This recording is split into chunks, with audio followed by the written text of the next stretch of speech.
ছাত্ৰ ছাত্ৰীসকল আজি তোমালোকৰ ওচৰলৈ মই গণিতৰ ফাৰ্ষ্ট ইউনিট টেষ্টৰ এখন প্ৰশ্ন পেপাৰ লৈ আহিছো। তোমালোক চাগে বাতৰি কাকত বা টিভি নিউজত শুনিছা যে কিছুদিন আগত গোৱালপাৰা জিলাত ক্লাছ 8, 9 আৰু 10ৰ অনলাইনৰ জৰিয়তে ফাৰ্ষ্ট ইউনিট টেষ্টৰ পৰীক্ষা সম্পূৰ্ণ হয়। হোৱাটছআপৰ জৰিয়তে ক্লাছ 8, 9 আৰু 10ৰ ফাৰ্ষ্ট ইউনিট টেষ্টৰ পৰীক্ষা অনুষ্ঠিত কৰা হৈছিল। মই গোৱালপাৰা জিলাৰ পৰা কুৱেশ্যন পেপাৰখন সংগ্ৰহ কৰিছোঁ আৰু তোমালোকৰ ওচৰলৈ লৈ আহিছোঁ, যাতে তোমালোকেও ঘৰতে বহি কুৱেশ্যনবোৰ সমাধান কৰিব পাৰা।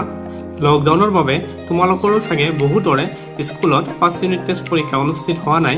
সেইবাবে তোমালোকে এই প্ৰশ্ন কাকতখন সমাধান কৰি কিছু জ্ঞান সংগ্ৰহ কৰিব পাৰিবা। প্ৰথমতে মই তোমালোকক প্ৰশ্নবোৰ দেখুৱাম আৰু তোমালোকে প্ৰশ্নবোৰ বহীত লিখি ল'বা আৰু নিজে সমাধান কৰিবা। আৰু সমাধান কৰা হোৱাৰ পিছত তোমালোকে এই ভিডিঅ'টোৰ পিছৰ অংশটো চাবা আৰু তোমালোকৰ আনচাৰবোৰ কাৰেকশ্যন কৰিবা আৰু মোক কমেণ্টত জনাবা তোমালোকে কিমান মাৰ্কছ পালা। প্ৰথমতে ভিডিঅ'টো তোমালোকে সম্পূৰ্ণ নাচাবা, অকল কুৱেশ্যনবোৰ তুলি ল'বা। তোমাৰ সমাধান কৰা হোৱাৰ পিছতহে তোমালোকে ভিডিঅ'টো কমপ্লিট চাবা আৰু আনচাৰবোৰ কাৰেকশ্যন কৰিবা। এতিয়া মই কুৱেশ্যন পেপাৰখন তোমালোকক দেখুৱাওঁ, তোমালোক বহীত লিখি ল'বা। 1 নম্বৰ প্ৰশ্ন, আটাইতকৈ ডাঙৰ ঋণাত্মক অখণ্ড সংখ্যাটো কি? 2 নম্বৰ প্ৰশ্ন, এটা চলকৰ ৰৈখিক সমীকৰণবোৰত থকা চলকৰ উচ্চতম ঘাত কিমান? 3 নম্বৰ প্ৰশ্ন, এটা উত্তল চতুৰ্ভুজৰ কৰ্ণ কিমানডাল? 4 নম্বৰ প্ৰশ্ন, শুদ্ধ নে অশুদ্ধ লিখা। 1. 5টা জোখৰ সহায়ত অদীৰ্ঘভাৱে এটা চতুৰ্ভুজ নিৰ্ণয় কৰিব পাৰি। 2. বৃত্তচিত্ৰ ব্যৱহাৰ কৰি তথ্য উপস্থাপন কৰিব পাৰি। 5 নম্বৰ প্ৰশ্ন, তলত দিয়া সংখ্যা দুটাৰ গুণাত্মক বিপৰীত লিখা। 6 নম্বৰ প্ৰশ্ন, 1/5 আৰু 2/5ৰ মাজত 3টা পৰিমেয় সংখ্যা উলিওৱা। 7 নম্বৰ প্ৰশ্ন, সমাধান কৰা। 8 নম্বৰ প্ৰশ্ন, এটা আয়তৰ পৰিসীমা 13 cm আৰু প্ৰস্থ 3/4 cm, ইয়াৰ দৈৰ্ঘ্য উলিওৱা। 9 নম্বৰ প্ৰশ্ন, ৰাইজ সামন্তৰিত্বৰ যদি R কোণটো 70 ডিগ্ৰী হয় তেন্তে বাকী কোণ তিনিটাৰ মান উলিওৱা। তোমালোকে এতিয়া এই প্ৰশ্নবোৰ তুলি লোৱা, তুলি লৈ উঠি তোমালোকে সমাধান কৰা। সমাধান কৰি উঠি তোমালোকে ভিডিঅ'টোৰ পিছৰ অংগটো চাবা। এতিয়া আমি প্ৰশ্নবোৰ সমাধান কৰোঁ। আটাইতকৈ ডাঙৰ ঋণাত্মক অখণ্ড সংখ্যাটো কি? আটাইতকৈ ডাঙৰ ঋণাত্মক অখণ্ড সংখ্যাটো বিচাৰিছে। যদি আমি সংখ্যা ৰেখা আঁকো তেতিয়া আমি গম পাম আটাইতকৈ ডাঙৰ ঋণাত্মক সংখ্যাটো কি।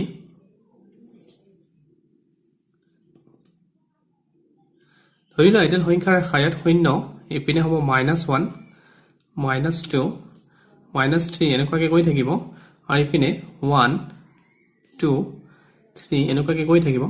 চোৱা এতিয়া যদি আমি সংখ্যা ৰেখাটো চাওঁ, ইয়াতে কি দেখোঁ 1তকৈ 2 ডাঙৰ, 2তকৈ 3 ডাঙৰ, তাৰমানে এইপিনে সংখ্যাবোৰ ডাঙৰ ডাঙৰ হৈ গৈ আছে।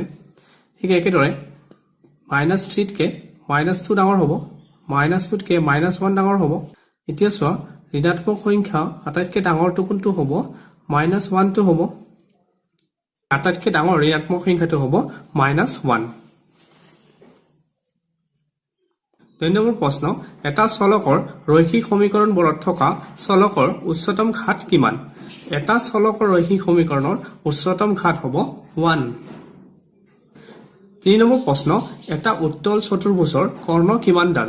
এটা উত্তল চতুৰ্ভুজ যদি আমি আঁকি লওঁ, এই চতুৰ্ভুজটোৰ কৰ্ণ কিমানডাল হ'ব? ইডাল এডাল, ইডাল এডাল, তাৰমানে কৰ্ণ আমি দুডালে পাম। এটা উত্তল চতুৰ্ভুজৰ কৰ্ণ হ'ব 2ডাল। 4 নম্বৰ প্ৰশ্ন, শুদ্ধ নে অশুদ্ধ লিখা। 5টা জোখৰ সহায়ত অদীৰ্ঘভাৱে এটা চতুৰ্ভুজ নিৰ্ণয় কৰিব পাৰি। এই প্ৰশ্নটো অধ্যয়ন 4ত আছে। তোমালোকে অধ্যয়ন 4ত 5টা জোখৰ সহায়ত চতুৰ্ভুজ অংকন কৰিছা, তাৰমানে 5টা জোখৰ সহায়ত চতুৰ্ভুজ অংকন কৰিব পাৰি, তাৰমানে এইটো শুদ্ধ। সেইকাৰণে আমি লিখিম 1টো শুদ্ধ। 2 নম্বৰ, বৃত্তচিত্ৰ ব্যৱহাৰ কৰি তথ্য উপস্থাপন কৰিব পাৰি। চোৱা এইটো অধ্যয়ন 5ৰ পৰা দিয়া হৈছে। চোৱা বৃত্তচিত্ৰ ব্যৱহাৰ কৰি তথ্য উপস্থাপন কৰিব পাৰোঁ, সেইটোক আমি পাই চিত্ৰ বুলি কওঁ, তাৰমানে এইটো শুদ্ধ। 5 নম্বৰ প্ৰশ্ন তলত দিয়া সংখ্যা দুটাৰ গুণাত্মক বিপৰীত লিখা এই সংখ্যাবোৰ দিয়া আছে আমাক গুণাত্মক বিপৰীত লিখিব দিছে গুণাত্মক বিপৰীত মানে জানো সহজতে আমি কি কৰো সংখ্যাটো উলটাই দিও -13/19 ৰ গুণাত্মক বিপৰীত হ'ব আমি সহজতে কি কৰো সংখ্যাটো উলটাই দিও এইটো হ'ব 19/13 2 নম্বৰ প্ৰশ্ন -1 * -2/5 প্ৰথমতে আমি সংখ্যাটো পূৰণ কৰি লওঁ এটো পাম মাইনাস মাইনাস প্লাস হ'ব 2 লগত 1 পূৰণ কৰিলে 2 পাম 2/5 হ'ব এতিয়া ইয়াৰ গুণাত্মক বিপৰীত লিখো এতেকে ইয়াৰ গুণাত্মক বিপৰীত হয়তো উলটাই দিম এটো 5/2 6 নম্বৰ প্ৰশ্ন 1/5 আৰু 2/5 ৰ মাজত তিনিটা পৰিমেয় সংখ্যা উলিয়া 1/5 আৰু 2/5 ৰ মাজত আমাক তিনিটা পৰিমেয় সংখ্যা উলিয়াব দিছে প্ৰথমতে আমি 1/5 লিখি লওঁ আৰু 2/5 লিখি লওঁ এতিয়া এই সংখ্যাটো 10 ৰে পূৰণ কৰো তুমি যিকোনো সংখ্যাৰে পূৰণ কৰিব পাৰা মই 10 ৰে কৰিছো এটা হ'ব 50 এটা হ'ব 10 এটোকো 10 ৰে কৰিম এটুক যিহেৰে কৰা এটুকো একেৰে কৰিব লাগিব 10 ৰে কৰিব পাৰা বা বেলেগ সংখ্যাৰে কৰিব পাৰা এটা হ'ব 50 আৰু এটা হ'ব 20 এতিয়া চোৱা ওপৰত কি পাইছা 10 আৰু ইয়াতে পাইছা 20 10 আৰু 20 ৰ মাজত কিমান কিটা সংখ্যা আছে 10 আৰু 20 ৰ মাজত আমি 10টা সংখ্যা পাম আমাক যিকোনো তিনটা লিখিলে হ'ব এতেকে তিনটা পৰিমেয় সংখ্যা হ'ল 10 আছে 10 ৰ পিছতো লিখা 11 লিখা 11 হয় তাৰ পিছত লিখা 12 তাৰ পিছত লিখা 13 7 নম্বৰ প্ৰশ্ন সমাধান কৰা আমাক দুটা সমীকৰণ দিয়া আছে আৰু সমাধান কৰিব দিছে প্ৰথমতে প্ৰশ্নটো লিখি লওঁ 7ৰ 1 নম্বৰ প্ৰশ্ন x = 4/5 x + 10 সো এটা 5 টো হৰণ হৈ আছে এপিনে আহিলে পূৰণ হ'ব x ৰ লগত 5 পূৰণ কৰিলে আমি পাম 5x আৰু ইয়াতে 4 টো থাকিলে 4 ৰে এটো পূৰণ কৰিব লাগিব x + 10 এতিয়া ব্ৰেকেটৰ আগতে এনেকুৱাকে থাকা মানে আমি জানো এটোৰে এটোকো পূৰণ কৰিব লাগিব আৰু এটোৰে এটোকো পূৰণ কৰিব লাগিব তে 4 ৰ লগত x পূৰণ কৰিলে হ'ব 4x আৰু 4 ৰ লগত 10 পূৰণ কৰিলে হ'ব 40 এতিয়া আমি x টো বাওফালে লৈ আহো এটো +4x আছে ইপিনে মাইনাস হ'ব 5x আছিল -4x = 40 5 ৰ পৰা 4 মাইনাস কৰিলে আমি 1 পাম তাৰ মানে এটো x হ'ব x = 40 x ৰ মান পালো আমি 40 এতিয়া আমি 2 নম্বৰ প্ৰশ্নটো কৰো ইয়াতে +1 টো আছে +1 টো ইপিনে নিলে তো -1 হ'ব ইয়াত থাকিলে x/3 7/15 আগৰ পৰা আছিল +1 টো ইপিনে লৈ যাও এটো হ'ব -1 ইয়াৰে লসাগু লালে হ'ব 15 ইয়াত 7 -15 ৰ লগত 1 পূৰণ কৰিলে এটো হ'ব 15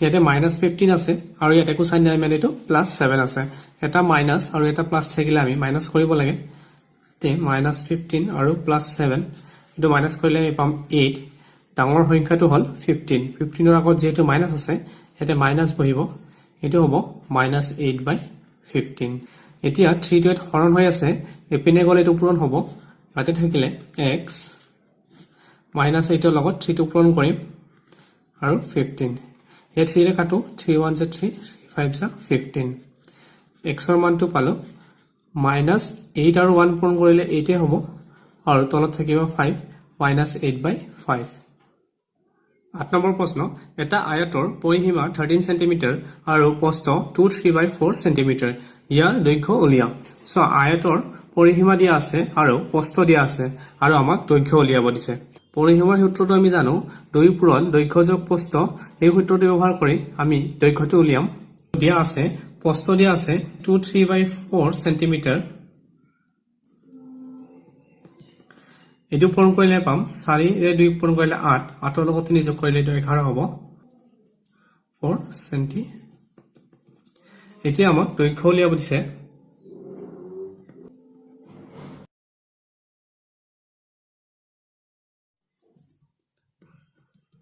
পৰিসীমা দিয়া আছে 13 সেন্টিমিটাৰ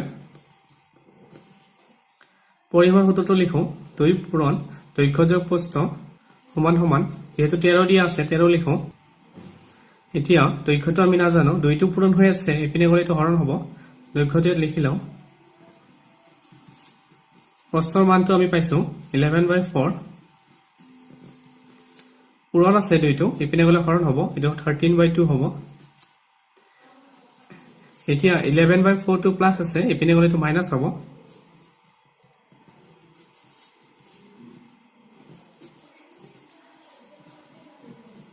এতিয়া আমি 2 আৰু 4 লসাগু উলিয়াও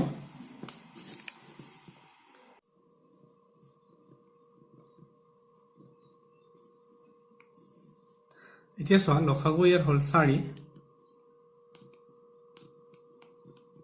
সো 2 আছে ধৰি লোৱা 2 টোক বাদ দিয়া ইয়াত থাকিলে 2 ৰে পূৰণ কৰিব লাগিব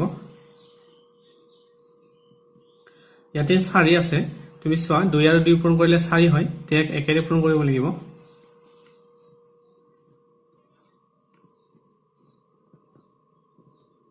এতিয়া চোৱা 13 ৰ লগত 2 পূৰণ কৰিলে 26 পাম 11 ৰ লগত 1 পূৰণ কৰিলে 11 পাম 26 ৰ পৰা 11 বিয়োগ কৰিলে আমি পাম 15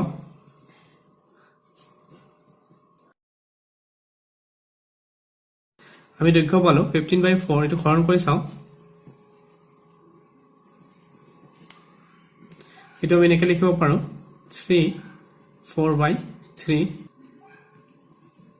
এটাকে দৈৰ্ঘ্য হল 3 4/3 সেন্টিমিটাৰ 9 নম্বৰ প্ৰশ্ন ৰাইজ সামন্তৰিকৰ যদি r কোণটো 70 ডিগ্ৰী হয় তেন্তে বাকি কোণ তিনিটাৰ মান উলিয়া সো এটা সামন্তৰিক দিয়া আছে নামটো হল ৰাইজ RICE সামন্তৰিকৰ এটা কোণ দিয়া আছে r কোণটো দিয়া আছে 70 ডিগ্ৰী বাকি কোণ গিটাৰ মান উলিয়াব দিছে সো সামন্তৰিকৰ ধৰ্মটো আমি জানো সামন্তৰিকৰ বিপৰীত কোণবোৰ সমান হয় মানে এটো যদি 70 ডিগ্ৰী হয় এটো 70 ডিগ্ৰী হ'ব আৰু সামন্তৰিকৰ সন্নিহীন কোণৰ সমষ্টি 180 ডিগ্ৰী হয় তাৰ মানে এটো কোণ আৰু এটো কোণ যোগ কৰিলে আমি 180 ডিগ্ৰী পাম ঠিক একেদৰে এটো আৰু এটো যোগ কৰিলে 180 ডিগ্ৰী পাম এটো আৰু এটো যোগ কৰিলে 180 ডিগ্ৰী পাম আৰু এটো আৰু এটো যোগ কৰিলে আমি 180 ডিগ্ৰী পাম এই দুটা ধৰ্ম ব্যৱহাৰ কৰি আমি এই কোণবোৰৰ মানবোৰ উলিয়াম দিয়া আছে কোণ r সমান সমান 70 ডিগ্ৰী কোণ r আৰু কোণ c টো সমান হ'ব কাৰণ সামন্তৰিকৰ বিপৰীত কোণবোৰ সমান এতেকে কোণ c সমান সমান কোণ r ধৰ্মটো হল সামন্তৰিকৰ বিপৰীত কোণবোৰ সমান এতেকে কোণ c টো 70 ডিগ্ৰী হ'ব আমি এটা কোণ পালো আৰু কোণ r আৰু কোণ e টো সন্নিহিত কোণ সামন্তৰিকৰ সন্নিহিত কোণৰ সমষ্টি 180 ডিগ্ৰী বা সামন্তৰিকৰ সন্নিহিত কোণবোৰ সম্পূৰক এতেকে কোণ r যোগ কোণ e সমান সমান 180 ডিগ্ৰী আমি ধৰ্মটো লিখি লওঁ সামন্তৰিকৰ সন্নিহিত কোণবোৰ সম্পূৰক r ৰ মানটো দিয়া আছে আমাক 70 ডিগ্ৰী ইয়াতে 70 ডিগ্ৰী বহুৱাও এটো 70 টো প্লাস আছে এপিনে নিলে তো মাইনাস হ'ব ইয়াতে থাকিলে e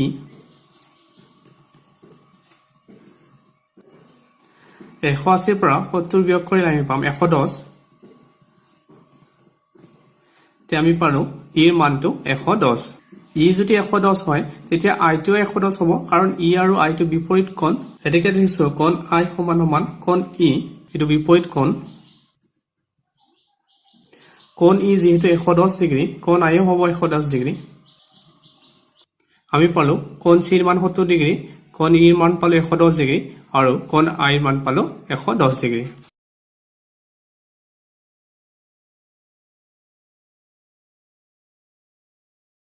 তিনিটা কোণৰ মাপ উলিয়াব দিছিলে আমি উলিয়ালো কোণ c 70 ডিগ্ৰী কোণ e 110 ডিগ্ৰী আৰু কোণ i 110 ডিগ্ৰী